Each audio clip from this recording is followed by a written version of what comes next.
मंजू और भैया का नाम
शान्ताकारं भुजगशयनं पद्मनाभं विश्वाधारं गगनसदृशं मेघवर्णं शुभाङ्गं लक्ष्मीकान्तं कमलनयनं योगविद्यानगम्यं वन्दे विष्णुं भवभयहरं सर्वलोकैकनाथं गुरुर्ब्रह्मा गुरुर्विष्णुः मन्त्रमूलं गुरुर्वाक्यं मोक्षमूलं गुरुर्कृपा श्रीगुरुचरणकमलेभ्यो नमो नमः इष्टदेवताभ्यो नमः कुलदेवताभ्यो नमः ओम केशवाय नमः नारायणाय नमः माधवाय नमः ऋषिकेशाय नमो नमः हरि ओम गायते देवावरणमेभ्यो धर्मकामासिद्धयस्तकामासिद्धयस्तकारपात्रभवः श्रीचते लक्ष्मी जपदयात्महोरात्रे पार्श्वे कृष्ण गोविंद हरे मुरारी हे नाथ नारायण वासुदेवा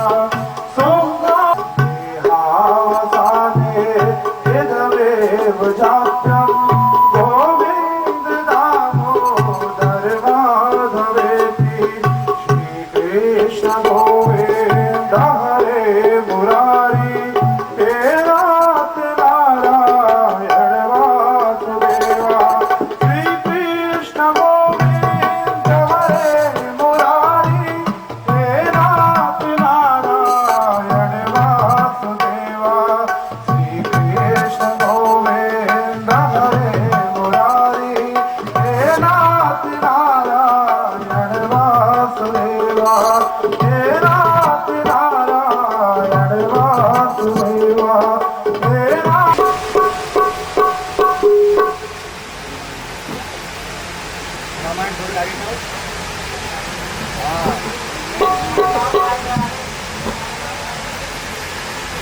श्री रघुनाथाय सीताय पतये नमः श्री राम जन्मभूमिभ्यो नमो नमः आवायामे स्थापयामे पूजयामे आवायामे अक्षरासनार्थे पुष्पाणि यवान्ते प्रतिष्ठायां वा मनोज्योतिर्घटामाजसव्यपुर्यन्तनिवन्तनोत्तरिष्ठन्यनमुषवन्तादुषुभे देव शैलमादयन्तामो प्रतिष्ठः नारायणाय नमः श्रीरामचरणकमलेभ्यो नमो नमः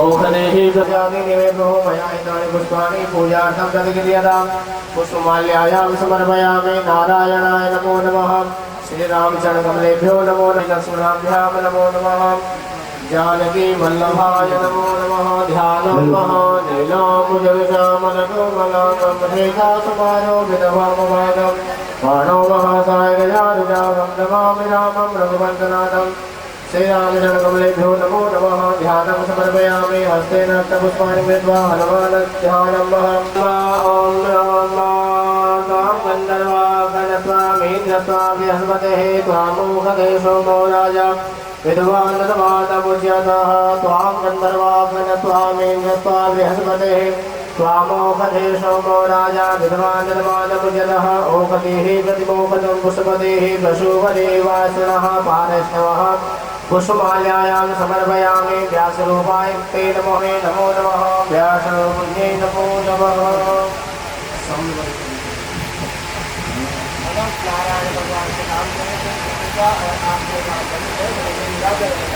हरि ओम नमो स्वनन्दाय सहस्रमूर्ते सहस्रपादाक्षिशिरोरभामि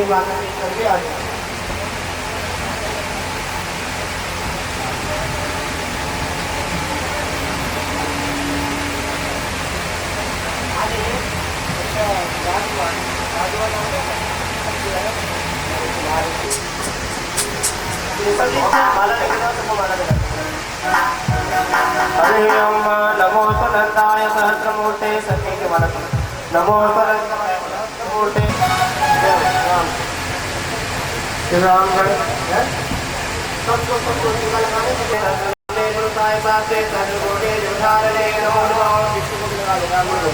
नमो ब्रह्मदेवाय गोब्राह्मण्याय गोविन्दाय नमो नमः पुष्पमाल्याय भगवते पशुपते पशुपरिवासुना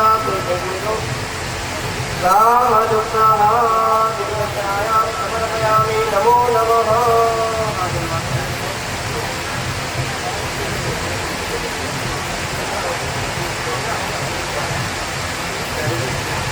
थोड़ा साइड से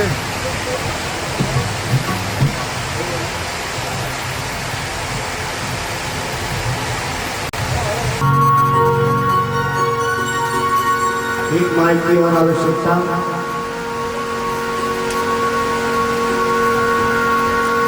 बड़ा ही पावन अवसर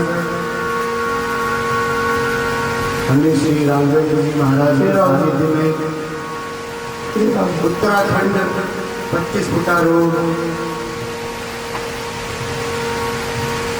है ना, यहाँ पर प्रभु राम ने आना निश्चित किया है महाराज जी के सानिध्य में। महाराज राम ने आने का तात्पर्य यह है कि जब कथा होगी तो प्रभु तो आएंगे, और जब प्रभु आएंगे तो आशा है श्रोता भी आएंगे, क्योंकि भारतवर्ष में भक्तों की कमी नहीं है। और वैसे भी कलयुग है, न पाप का अंत है न पुण्य की कमी है। इन सभी बातों से भूलकर 9 दिन हमें सुअवसर प्राप्त हुआ है। प्रभु राम का नाम बंदन एवं कथा का श्रवण हम भी नियम से यहाँ करेंगे। थोड़ा सा उसके समय पे मैं ध्यान दिलाना चाहूँगा। कथा 2 बजे से 5 बजे तक निश्चित है। महाराज जी के मुखारबिंद से आप श्री राम स्मरण सुनेंगे। उसके उपरांत आरती इत्यादि प्रसाद वितरण के उपरांत अपने अपने घर को जाएंगे। आइए सबसे पहले राम कथा करने से पहले थोड़ी सी अपनी जीवा को, अपनी वाणी को पवित्र करें। सीताराम सीताराम सीताराम कहिए, अरे जाहि विधि रात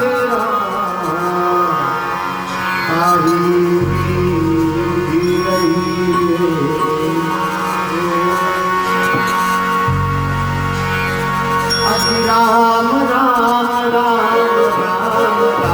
राम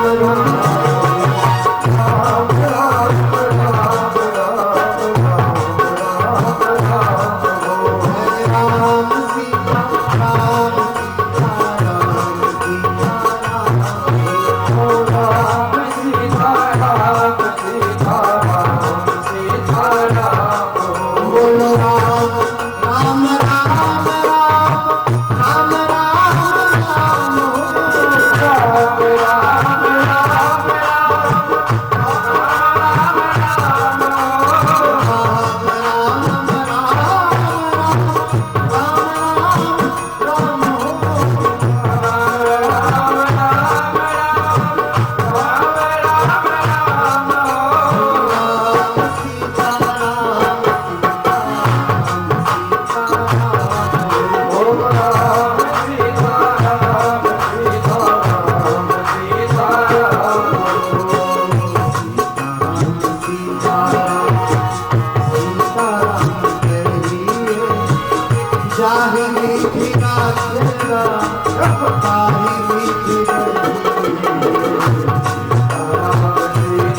रामचंद्र भगवान की जय।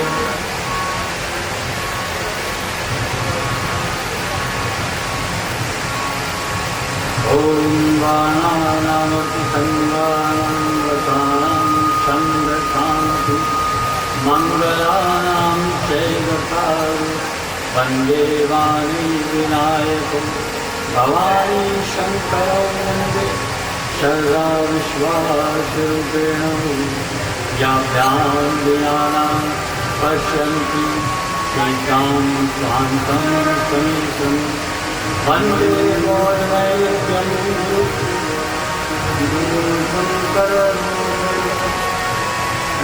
नमस्तो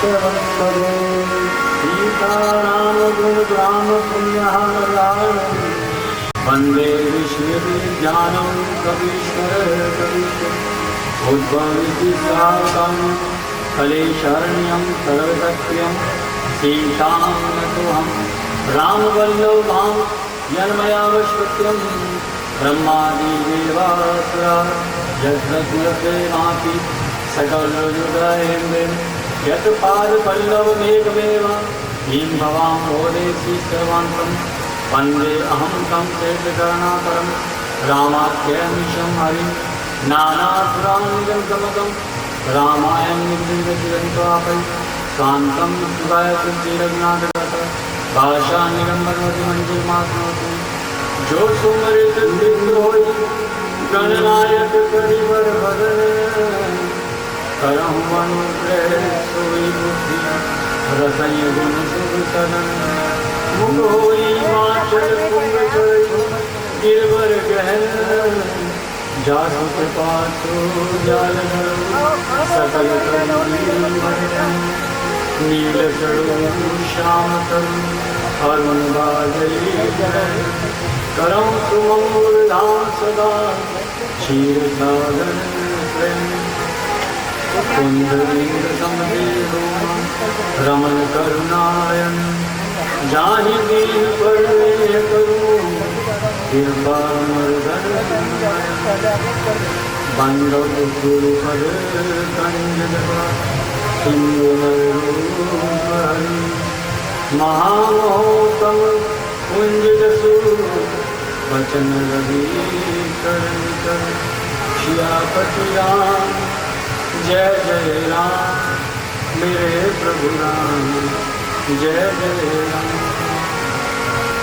बंदो गुरुपद कंज कृपा सिंधु नर बंदो गुरुपद कंज कृपा सिंधु नर रूप हरि महामोहतम कुंज जासु वचन विकरण कर सियापति राम जय जय राम मेरे प्रभु राम भक्तगण सामने विराजमान हैं, उनसे मेरा सविनय निवेदन है कि वो अपने पाँव को मोड़ ले। आगे भक्त बैठे हुए होंगे, थोड़ा सा पाँव को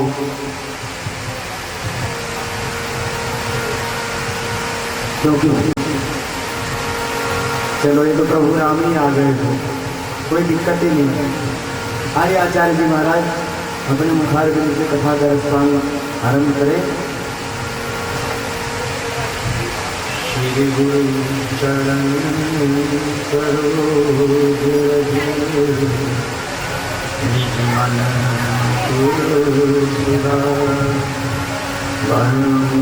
रघुपति विमल जसु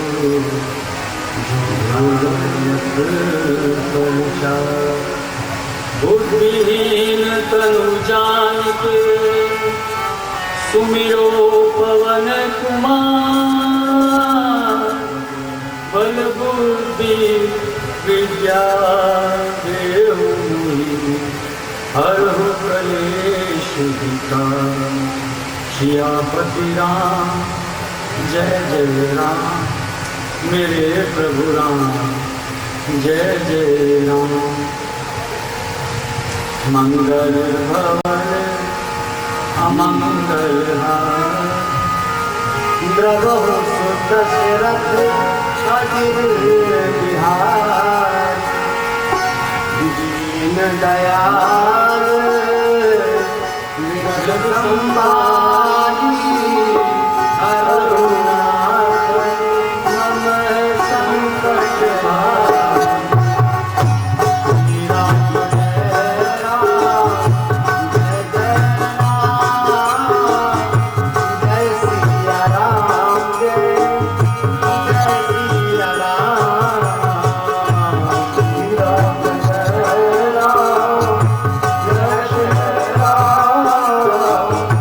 जय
सिद्ध सुजा कौतुक देखत शैलवन भूतल भूरि निदान।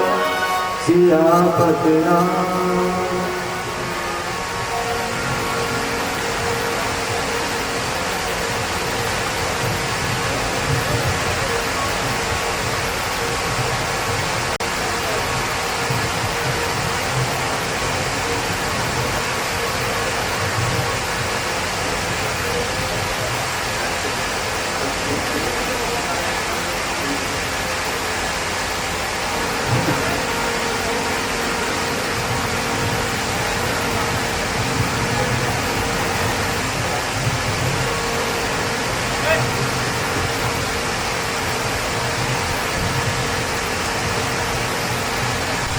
आइए हनुमत विराजिए, कथा करहूँ मति अनुसार।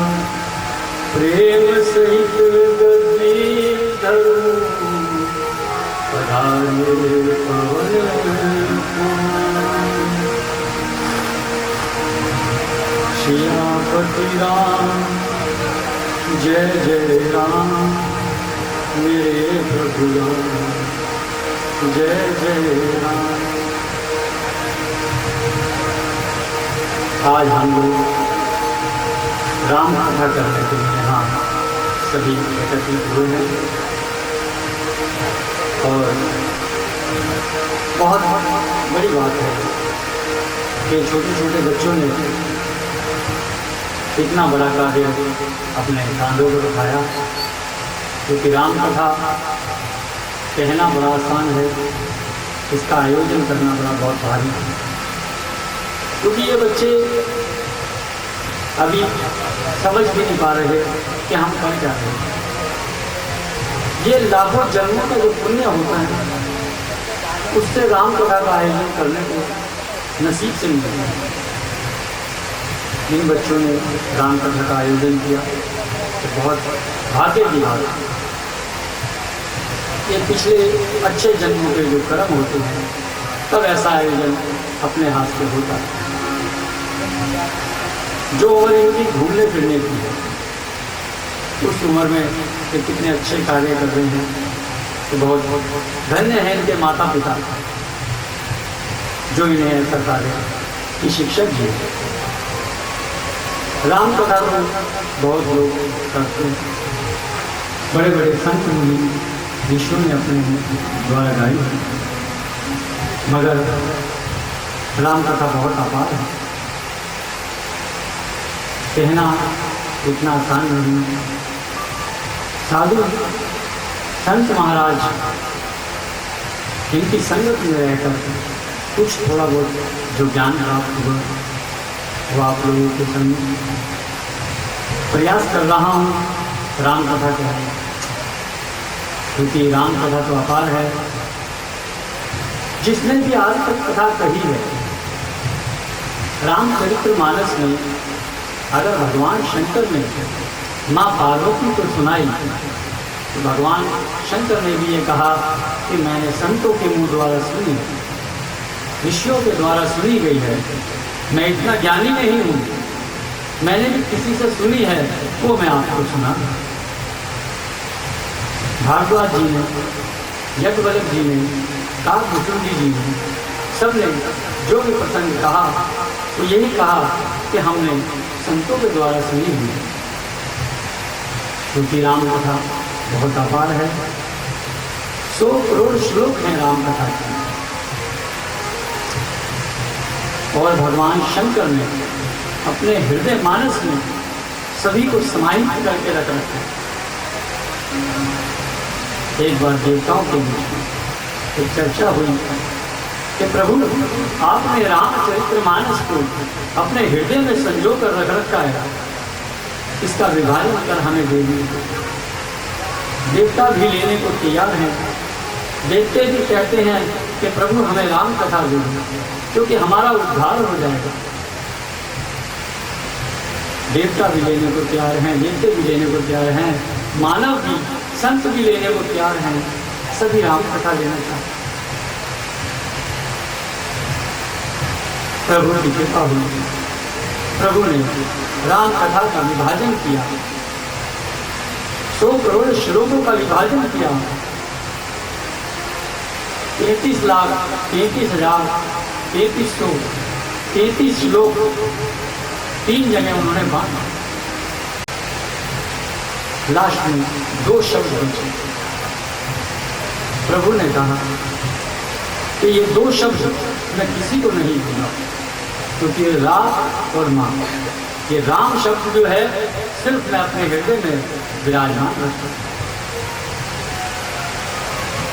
तो भगवान राम ने जो शब्द है भगवान राम का, वो भगवान शंकर ने अपने हृदय में विराजमान रखा और सभी के बीच में विभाजन कर दिया।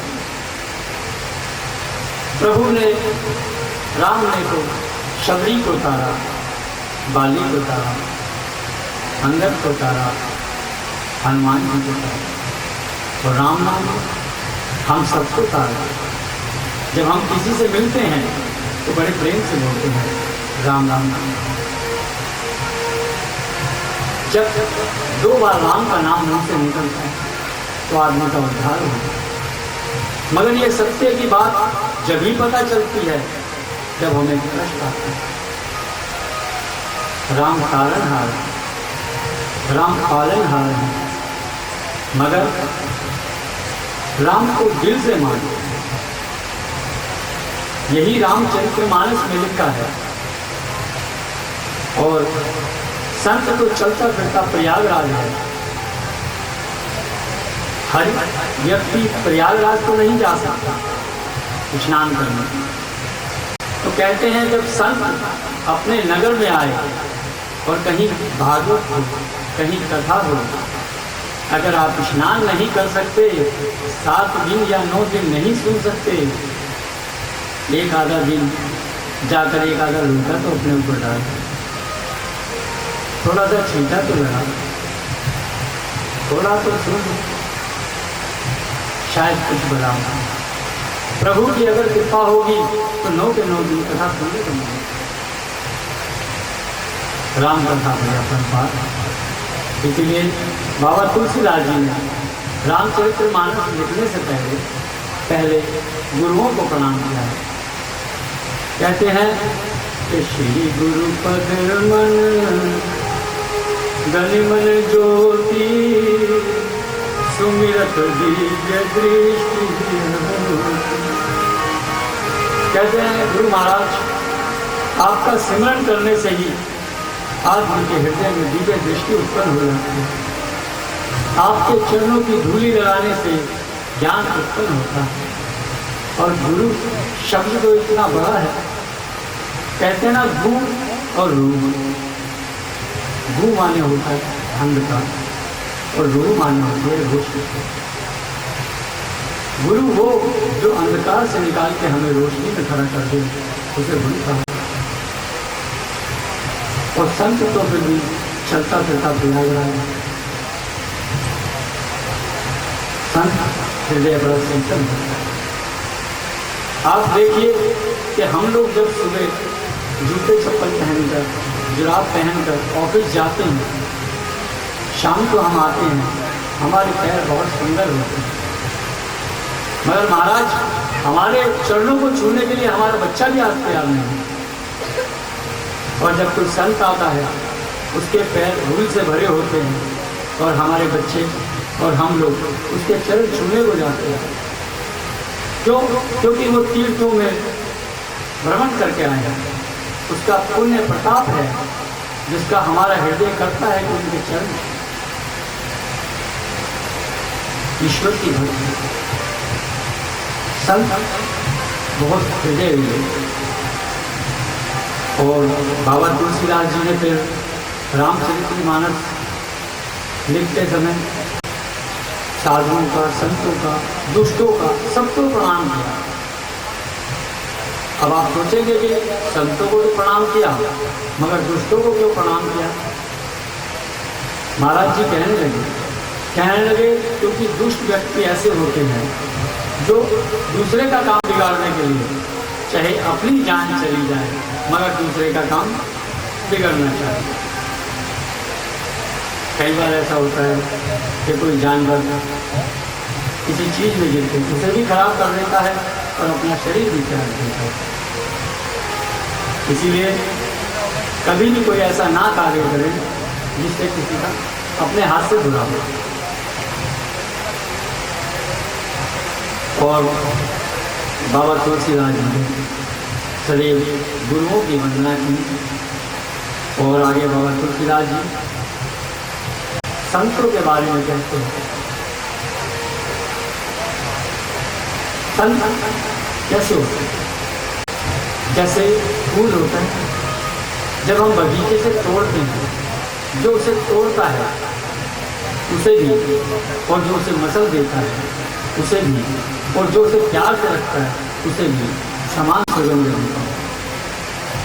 संत चाहे कष्ट हो, चाहे कोई कुछ कहे, सदैव सबको आशीर्वाद करता है। वो हमेशा ये कहेगा कि प्रभु इसका भला करे।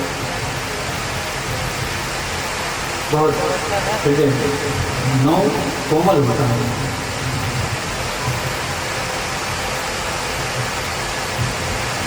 बाबा तुलसीदास जी ने सभी की वंदना करके आगे बाबा तुलसीदास जी सती का चरित्र लिखते हैं। रामचरितमानस में माता सती का चरित्र है। एक बार भगवान शंकर और माँ पार्वती कैलाश पर विराजमान, उनके हृदय में विचार आया कि हम राम कथा सुनें। और राम कथा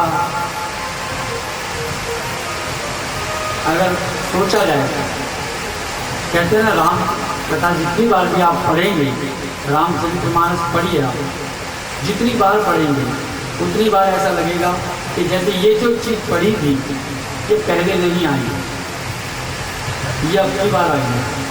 दूसरी बार पढ़ेंगे तो ये चीज़ शायद हम भूल गए थे, ये दोबारा अब अगली बार पता चला हमें। ऐसी बातें देखने में आती हैं। तो बाबा तुलसीदास जी ने रामचरितमानस 2 साल 7 महीने और 26 दिन के अंदर लिखी और बहुत छोटे से जब उनका जन्म हुआ तो बाबा तुलसीदास जी, आम एक बच्चा जो पैदा होता है वो 9 महीने के अंदर होता है, और बाबा तुलसीदास जी का जन्म हुआ था 12 महीने। और जब वो पैदा हुए थे उनका शरीर 5 वर्ष के बालक के समान था, और पैदा होते समय ही उनके मुख में 32 दांत और पहला शब्द राम निकला था।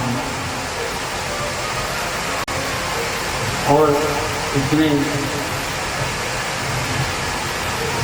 माँ बाप ने जब उन्हें अमंगलीय समझा तो अपनी दासी के साथ उन्होंने उसके साथ भेज दिया। कुछ समय पश्चात उसके माँ बाप का देहांत हुआ।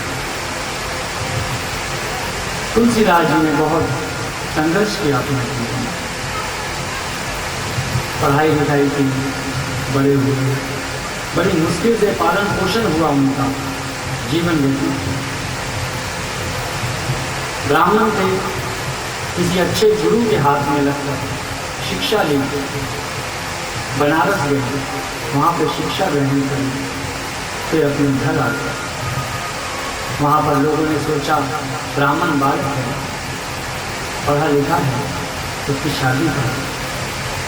शादी कराने बाबा तुलसीदास जी अपनी धर्मपत्नी के प्रेम में इतने लिप्त हो गए कि उन्हें सुध ना रही। जहाँ देवी जाती, पानी भरने जाती, उनके पीछे चले गए। बहुत समय ऐसा चलता है। एक समय ऐसा कि बीवी तंग हो गई, उन्हें छोड़कर चली गई। जब वो घर पे वापस आए तो देखा कि उनकी धर्मपत्नी नहीं है, उसका नाम था रत्ना। कहने लगे रत्ना कहाँ गई? पड़ोस से पूछा कि रत्ना कहाँ है? कहने लगे पता नहीं। कहते हैं एक लंबी सी स्त्री जा रही थी नदी के किनारे। तुलसीदास जी नदी के किनारे गए, देखा, नाव वाले से पूछा। नाव वाला कहने लगा कि अभी एक स्त्री नाव में बैठ के गई है, मगर अब नाव कोई जाने वाली नहीं, अब नाव सुबह जाएगी। तुलसीदास जी कैसे न कैसे कर नदी पार कर गए, उसके घर पहुँचे। उसने पूछा आप कैसे आए? कहने लगे कि नदी में एक लकड़ी का पट्टा तैर रहा, उसके ऊपर बैठ के आया और तूने बाहर रस्सी लटका रखी थी, उस पर चढ़ कर आया। जब उसने सुबह उठकर देखा तो वहाँ रस्सी की बजाय एक सांप लटका हुआ था। हमारा कहना प्रेम अंधा होता है, वाकई में अंधा होता है। वो रस्सी के बजाय सांप के ऊपर चढ़कर ऊपर गए थे और जब सुबह नदी के किनारे गई तो देखा वो लकड़ी का कोई पट्टा नहीं, एक मुर्गा था जिसके ऊपर बाबा तुलसीदास जी बैठ कर गए।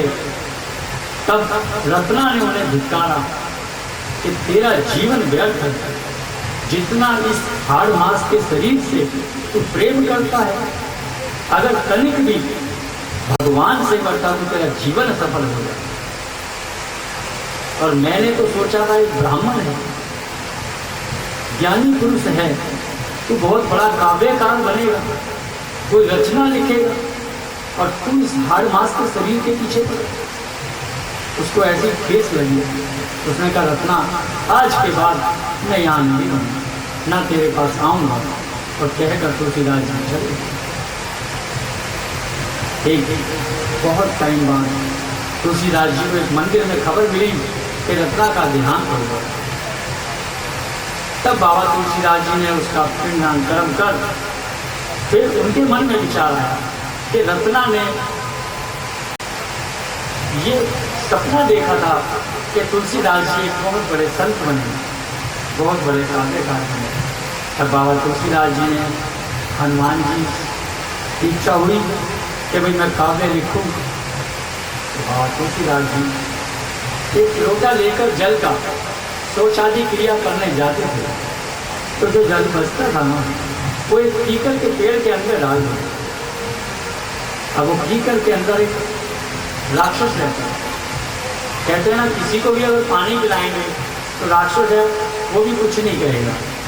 वो प्रकट हो गया, कहने लगा कि आपको क्या चाहिए?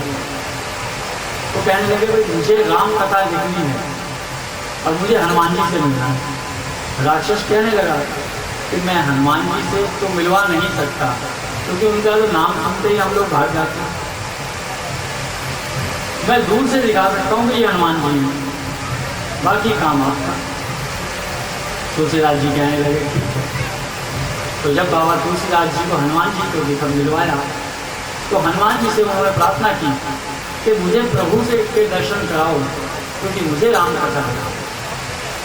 हनुमान जी ने कहा कि कल सुबह प्रभु आएंगे और घोड़े पे इधर से निकलेंगे, आप दर्शन कर लेना। प्रभु निकले। कहते हैं प्रभु का सौंदर्य ऐसा है जैसे हजारों सूरज की रोशनी, इतने सुंदर है मेरे प्रभु। मेरी सरकार देखते ही मन लुभा जाता है। जैसे ही प्रभु निकले तुलसीदास जी अपने ही सूझ भूल गए कि मुझे करना क्या है, बस उन्हें देखते रहे। बहुत देर बीत गई, प्रभु निकल गए। फिर वो हनुमान जी को कहने लगे प्रभु मैं तो ध्यान नहीं रहा और मुझे उनके दर्शन दोबारा कराओ। तो प्रभु ने कहा कि आपको दर्शन चित्रकूट पर होंगे। तब बाबा तुलसीदास जी चित्रकूट पर पहुँचे और वहाँ पर वृक्ष के नीचे बैठकर चंदन घिसा। कहने लगे राम जी आएंगे तो चंदन लेंगे, आपको भी तिलक लगाएंगे महाराज और अपने आप को भी। तो जब प्रभु आए, प्रभु ने चंदन घिसा और बाबा तुलसीदास जी को जैसे ही तिलक लगाया, कहते हैं ना महाराज किसी को देखकर दिमाग सुन्न हो जाता है, ऐसे ही जैसे ही तिलक लगाया प्रभु ने, तुलसीदास जी का दिमाग सुन्न हो गया। हनुमान जी कहने लगे कि बाबा तो आज फिर भूल जाएंगे, प्रभु के दर्शन के चक्कर में चरण नहीं छू पाएंगे। तब बाबा हनुमान जी ने वृक्ष के ऊपर बैठकर एक चौपाई कही थी। क्या कही महाराज वो चौपाई? प्रभु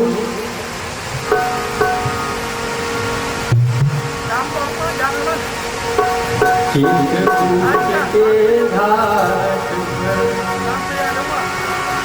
भाई संतन की तुलसीदास चंदन घिसे तिलक करे रघुवीर श्रीपति राम जय जय राम मेरे प्रभु राम जय जय राम।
बाबा तुलसीदास जी ने प्रभु के दर्शन किए और प्रभु के जैसे ही चरण स्पर्श किए कहने लगे प्रभु मेरी इच्छा है कि मैं आपकी गाथा लिखूं। प्रभु कहने लगे कि आप गाथा लिखिए अयोध्या में जाकर।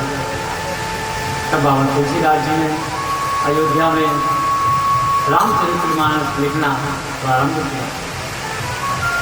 तब उन्होंने 2 साल 7 महीने 26 दिन के अंदर रामकथा लिखी। तो बाबा लिखकर बनारस काशी विश्वनाथ चले गए। तो कहते हैं ना सभी लोग एक दूसरे के आजकल वैर रखते हैं। वहाँ के जो ब्राह्मण थे वो बाबा तुलसीदास जी के वैर करने लगे। वो कहने लगे अगर इनका ग्रंथ प्रसिद्ध हो गया तो हमारी कोई वैल्यू नहीं रहेगी। अब बाबा तुलसीदास जी तो ग्रंथ लिखना था। तो एक दिन उन सभी ब्राह्मणों ने एक विचार बनाया कि हम लोग किसी चोर को भेजकर इन्होंने जो रामचरितमानस लिखी है इसको उठाकर दिखवा देते हैं या इसे नष्ट करा दें। तो जब वो चोर गए वहाँ पर तो क्या देखते हैं सारी रात 2 राजकुमार उनकी झोपड़ी का पहरा दे रहे थे, धनुष बाण लिए हुए थे, इधर से उधर घूम रहे थे। सारी रात चोर वहाँ बैठे रहे, इंतजार करते रहे कि ये व्यक्ति हटें तो हम चोरी करें। वो हटने कहाँ थे। सुबह उठ गए बाबा तुलसीदास जी जब बाहर आए तो उन्होंने जाकर बाबा तुलसीदास जी के चरण पकड़ लिए। तुलसीदास जी कहने लगे कि आप कौन हैं? कहने लगे महाराज हम चोर हैं, हम आपकी रामचरितमानस लेकर नष्ट करने आए थे, मगर यहाँ पर 2 राजकुमार थे जो आपकी झोपड़ी का पहरा दे रहे थे। बाबा तुलसीदास जी ने कहा कि मेरे प्रभु को मेरे लिए ड्यूटी देनी पड़ी, मेरे लिए पहरेदारी करनी पड़ी, मुझे झोपड़ी की जरूरत नहीं है। बाबा तुलसीदास जी ने उसी दिन से झोपड़ी त्याग दी। आगे ब्राह्मणों के बीच में चर्चा हुई कि रामचरितमानस को लेकर काशी विश्वनाथ जी के मंदिर में सभी ग्रंथों को रखा गया। सबसे नीचे वहां के ब्राह्मणों ने रामचरितमानस को रखा, उसके ऊपर वेद, उसके ऊपर ग्रंथ, उसके ऊपर भागवत, उसके ऊपर शिव पुराण, सभी चीज रखी गई। रात को पाठ बंद कर दिए गए।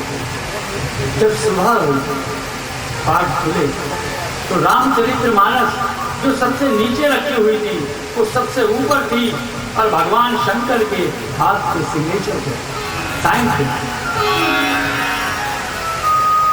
तभी से रामचरितमानस सर्व ग्रंथों में संपन्न। तभी बाबा तुलसीदास जी ने एक दोहे में बहुत अच्छी बात लिखी है। बाबा तुलसीदास जी लिखते हैं कि तुलसी तुलसी सब कहे, कहते हैं तुलसी तुलसी सब कहे और तुलसी तृण की घास, तुलसी मात्र घास के समान है।